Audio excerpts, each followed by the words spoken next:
arrivas.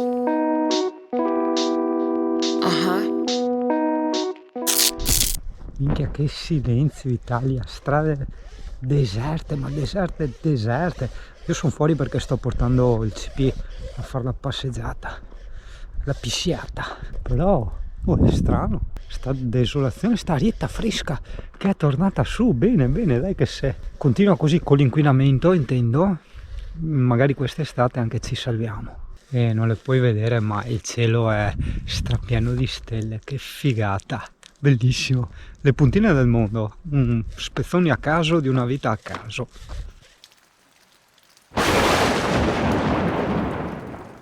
Buongiorno l'Italia, sì, lo so, Le Puntine del Mondo non è un canale medico, però in questi giorni, cioè stamattina precisamente, mi è venuta in mente una cosa, un ragionamento, quindi attenzione che tutto quello che io dirò non è assolutamente un'informazione che voglio darti, ok? Non sono dei dati, non c'è nulla di empiricamente dimostrato, ma è solo una mia riflessione, no? Anticipato questo, allora come tu sai, come alcuni dei tu sanno, Singano continua a avere questa micosi in gola, no? E il chirurgo che l'aveva operato lo ha rivisto, gli ha detto sì, se continui a fumare andremo avanti all'infinito, smetti di fumare e guarisci. E vabbè, questo per descriverti cos'è. La micosi cos'è? La micosi è un fungo, tipo quello che prendi nelle unghie, nei piedi, hai capito? È quello è. Sostanzialmente la micosi è un fungo, ok? Dei batteri, un'infezione batterica. Accidenti, ok.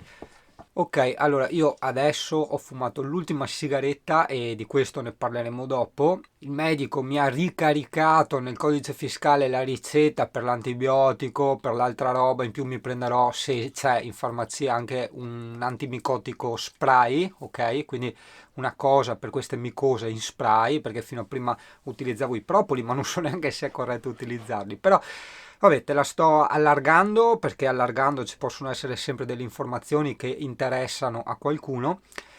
Per dire che, porca miseria, stamattina il flash, cioè ripeto, non è una soluzione, è solo un'idea, che potrebbe essere. Scusa un attimo, io mi ricordo che quando avevo preso Pulmin appena comprato, a parte il disastro di sporco, ti ricordi, difatti la prima infezione batterica avevo dato la colpa a Pulmin per l'estremo sporco che c'era all'interno, no? Ma forse ci siamo andati vicini, attenzione, perché ho detto scusa un attimo, io mi ricordo che le vasche dell'acqua, le cisterne delle acque chiare, l'acqua che usi per i rubinetti, ok, erano talmente sporche, talmente intasate di alghe che neanche non funzionavano, non passavano nei tubi, hai capito? Dopo, per carità, io ho pulito meglio che potevo, ragazzo, cioè tieni conto che non è neanche facile perché devi entrare con un braccio, ok, ho provato a tirar fuori tutta l'acqua, ho provato a dargli disinfettante, tutto quanto, poi ci ho rimesso più volte a mucchina, eccetera, però comunque, hai capito?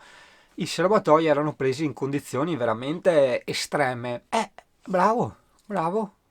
Non è che magari quando mi lavo i denti, perché i denti ovviamente me li lavo col rubinetto, cioè le pasta asciutte, i tè, eccetera, uso l'acqua delle cisterne, l'acqua della bottiglia che compri al supermercato, ma i denti, effettivamente, quando ti lavi i denti e quando ti sciacqui la bocca, utilizzo l'acqua del rubinetto. Quindi, se io non ho pulito completamente, tieni conto che mi sembra anche di aver capito che ste micosi sono abbastanza aggressive, no? Come proliferarsi, no?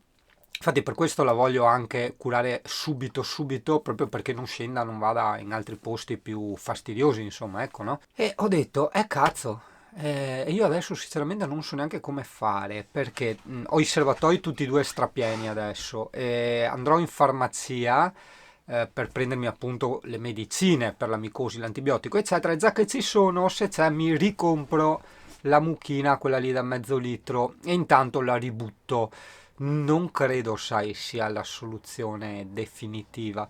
Dopodiché proverò a svuotare i serbatoi del tutto, cioè andando proprio con le stracce, tirando fuori tutto, perché il serbatoio purtroppo da dove pesca l'acqua, il tubo che pesca è un po' più in alto, quindi resta sempre acqua nel fondo. È un po' una sciocchezza secondo me, perché devono metterli un po' più rialzati, a forma magari anche leggermente conica, e in quella punta del cono mettere un tubo che faceva uscire l'acqua che poi andava ai rubinetti.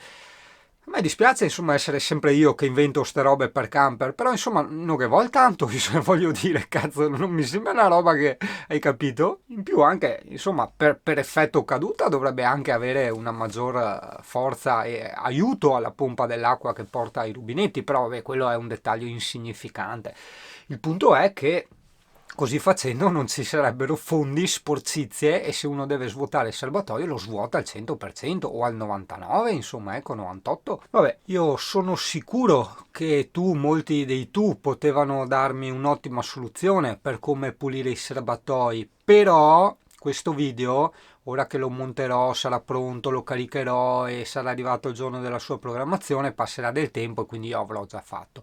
Quindi nel frattempo, per carità, seguirò poi anche le tue istruzioni, però nel frattempo mi sentirò un po' in giro con Alessia, mia mamma, mia nonna, adesso non lo so, con qualche donna che sai, non vorrei calcare uno stereotipo scomodo e femminista, ma insomma le donne ne sanno un po' più di noi, insomma, in termini di pulizia, solitamente, e pertanto vedrò intanto di fare queste prime soluzioni. E dopodiché ho 6 consigli per rimetterli a nuovo, non pulirli, perché è una cosa, ripeto, molto contagiosa, ossia proprio ha un proliferarsi molto intenso la micosi, hai capito? Quindi il serbatoio non è che deve essere pulito, l'avevo già fatto, il serbatoio deve essere rimesso a nuovo completamente al 100%, proprio al 100%, non al 99%, al 100%. E quindi niente, attendo istruzioni dai tu. Poi vedi, è sempre bello anche chiedere, no? Perché alla fine, scusa, io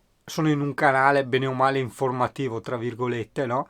Cioè pongo una domanda, un quesito e anche se arriva un altro che non sono io a dare la risposta, comunque all'interno della stessa struttura dello stesso video, chi arriva trova comunque la risposta, insomma, ecco, quindi se è una roba anche socialmente utile. Bene, questo discorso lo abbiamo concluso, capito, quindi insomma attenzione che appunto potrebbe essere anche pericolosetto, nel senso potrebbe causare queste cose la non corretta pulizia dei serbatoi, hai capito? Quindi sì, riflettici bene anche tu, insomma, ripeto, non è una certezza, non è una conclusione quella che io dico, però secondo me insomma è abbastanza un 2 più 2 uguale 4, insomma, ecco. Ok, passiamo al prossimo punto che ti avevo anticipato, no? Lo smettere di fumare.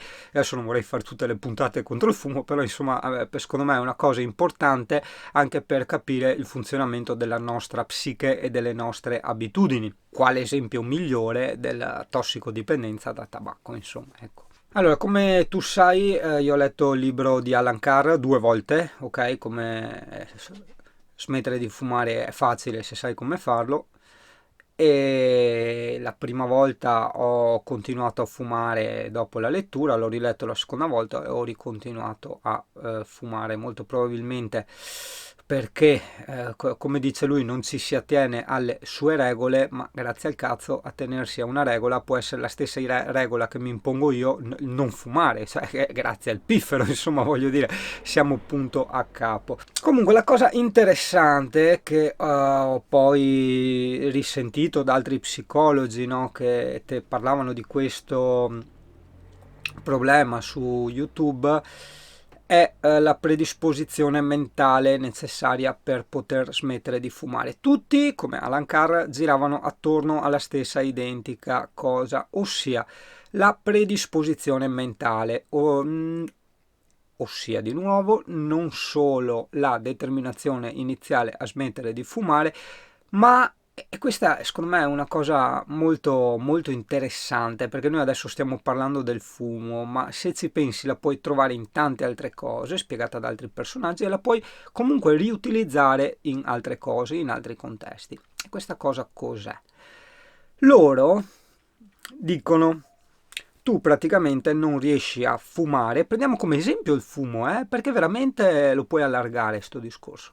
Tu non riesci a smettere di fumare perché dentro la tua testa dici a te stesso: ok, devo smettere di fumare e quindi soffro, sto soffrendo, è difficile, eccetera, eccetera. Comunque il punto chiave è devo smettere di fumare. Una cosa, diciamo, vista nel futuro prossimo, nel presente futuro prossimo, hai capito? La soluzione che loro danno, e ti risottolineo per l'ennesima volta, non vorrei essere pesante, la puoi vedere in 1000 altri contesti, è spostarsi avanti con la testolina, un po' come quando parlava Singano, no? Del proiettarsi, no? Nel futuro per...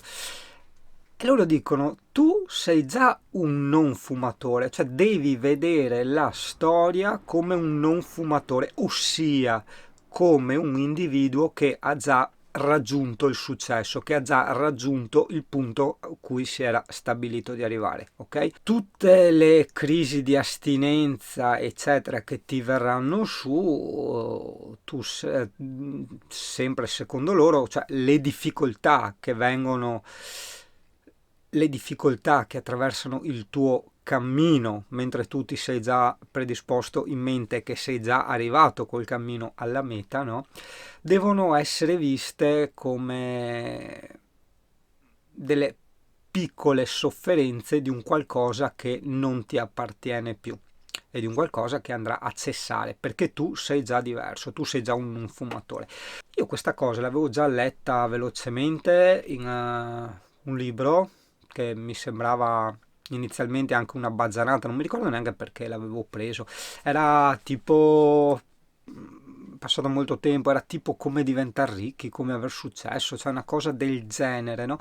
E questa scrittrice, era una donna, utilizzava lo stesso approccio mentale, la stessa strategia, ossia di immaginarsi, passami l'esempio, di immaginarsi già ricchi e quindi di comportarsi come tali, di vestirsi da ricchi, eccetera. A me sembrava all'epoca una stronzata pazzesca, probabilmente lo sarà anche nel contesto di immaginarsi ricchi, di essere ricchi, quello forse anche senza probabilmente, però nello smettere di fumare o in tante altre cose effettivamente può essere la chiave. Quindi se anche tu hai delle situazioni in cui dici ma ho paura di far questo, ma è difficile far quello, ma voglio diventare, non lo so, un grafico, voglio diventare qualcosa, ma è difficile, cioè poniti come te l'avevo già fatto anch'io inconsciamente questo discorso tempo fa, quando parlavamo della capacità di fare dei titoli di studio, quando io avevo buttato lì quel piccolo slogan, no? Se piace, piace, cioè tu buttati pure in questo mondo dove sei convinto di essere quello che vuoi essere, e se quello che produci da quello stato mentale, no, di autoconvinzione che tu sei un grafico, che sei un web designer, che sei un idraulico, che cacchio ne so, magari no, uno di quei che mette mano sul gas perché è anche pericoloso, ok? Ma se il risultato del tuo lavoro, del tuo fare è apprezzato, è vincente, ce l'hai fatta. Cioè era il se piace, piace, no? Hai capito? E quindi proviamo a convincersi anche che siamo dei non fumatori, anche perché giustamente è una cosa che fa parecchio incazzare, che il fumatore se la dimentica molto velocemente, è che le sigarette, sai, non danno piacere. Le sigarette sono identiche all'eroina, non so se ci sono altre droghe che funzionano nella stessa maniera, però le sigarette praticamente, se i fumatori, se ti ricordi, non è stato facile iniziare a fumare, no? E non era bello. Quando inizi ad avere la dipendenza, che certi chiamano l'abitudine del fumo, no? Questa nicotina, che è la sostanza principale che ti dà questa dipendenza, perlomeno ce ne sono tante all'interno del tabacco, però noi abbiamo dei recettori sensibili alle informazioni della nicotina e quindi noi ci agganciamo alla struttura della nicotina, no? La nicotina fa sì che tu hai questi stati di malessere, ansia, astinenza, perché si può dire insicurezza, paura, tutto quello che vuoi, mille patologie mentali, ma alla fine la parola è una sola, astinenza, no? Quindi, occhio perché è un discorso abbastanza chiave, ma giusto anche per capire, ma anche se non sei fumatore, cazzo c'entra, è sempre bello capire un po' come funziona il mondo, no? Quindi la nicotina e l'eroina ti creano una situazione di disagio, non di piacere, non ti creano il piacere, ti creano il disagio, il forte disagio. E per toglierti la situazione di disagio devi assumere quelle sostanze. Quindi io, adesso ancora no, perché l'ultima l'ho fumata mezz'ora fa, tre quarti d'ora fa, ma più avanti io avrò un senso di agitazione, una voglia pazzesca di fumare quella sigaretta e una voce dentro che mi dice ma sì, mando in culo tutto, la vita è una, cioè ne ho bisogno, ne ho voglia, eccetera, eccetera. È una cosa che mi rende molto felice. In realtà no, vedi il punto, la ciavata qual è? È una cosa che mi fa stare molto molto male, non a livello fisico, ma a livello proprio psicologico, ossia le crisi di astinenza, e lei me le toglie. Ma mentre me le toglie perché assumo la nicotina, me le rafforza per la crisi successiva, hai capito? Quindi è una catena, cioè sei legato, ma è letteralmente una catena proprio in tutti i sensi metaforici del termine, sei veramente legato a vita. E l'unico, ok, per quanta predisposizione mentale tu possa avere, io credo che la soluzione che adotterò, oltre sì, per carità, a provare a ficcarmi in testa, sono un non fumatore, tutto quello che vuoi, tu dirai, Singano, ma ti vedo che hai poca convinzione. No, non è che ho poca convinzione, è che ci ho provato, ma sai, poi le crisi sono talmente forti che ti fanno cadere, no? Tutti questi pensieri, tutti questi buoni propositi. Quindi il mio paracadute sarà e dovrà essere il via il dente e via il dolore. Cioè, ok, è una cosa brutta, è una cosa che ci soffro molto a star senza fumare, a passare la crisi di astinenza, però è come quella volta che mi hanno tagliato in gola per far uscire l'infezione. Vabbè, cioè, se bisogna farlo, via il dente e via il dolore. Cioè, io ero lì tranquillo, un po' smonato della serie, vabbè, adesso mi faranno un male bestia, però, vabbè, cazzo devo dirti, se bisogna farlo, hai capito? Cioè, è un po' come quando sarà ora di morire, non è che magari sto là a incazzarmi tanto, ciao, se bisogna morire, bisogna morire. Eppure coerente con il canale tutto questo mio discorso sul fumo, perché scusa un attimo, no? Tu sai che questo, vabbè, è nato come un canale che parlava di viaggi nei borghetti, nei posti meno conosciuti, poi via vai, poi man mano si è trasformato, diciamo, in vlog, mantenendo comunque qualche puntata, ovviamente, dei borghetti e delle cose carine da visitare. E in questo vlog il punto dove gira tutto, cioè il punto quello importante, dopo ovviamente c'è di tutto, le cazzate con gli amici, tutto quello che vuoi, ma il punto importante è la libertà. E ti ricordi, no? Se hai visto le puntate vecchie, no? Che Singano diceva sempre che il vivere in camper, quelle robe sono una cazzata, cioè sono il niente, eccetera. Tra i tanti niente, le cose importanti, eccetera, ma prova a pensare, uno che è schiavo della nicotina, per quanto sì, ok, possa essere una pesante tossicodipendenza, quindi una dipendenza fisica e tutto quello che vuoi, ma come può parlare di libertà senza affrontare questo problema?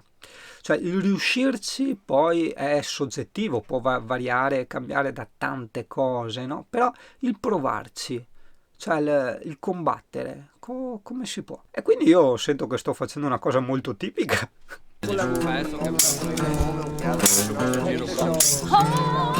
Eccolo. Oh, baby,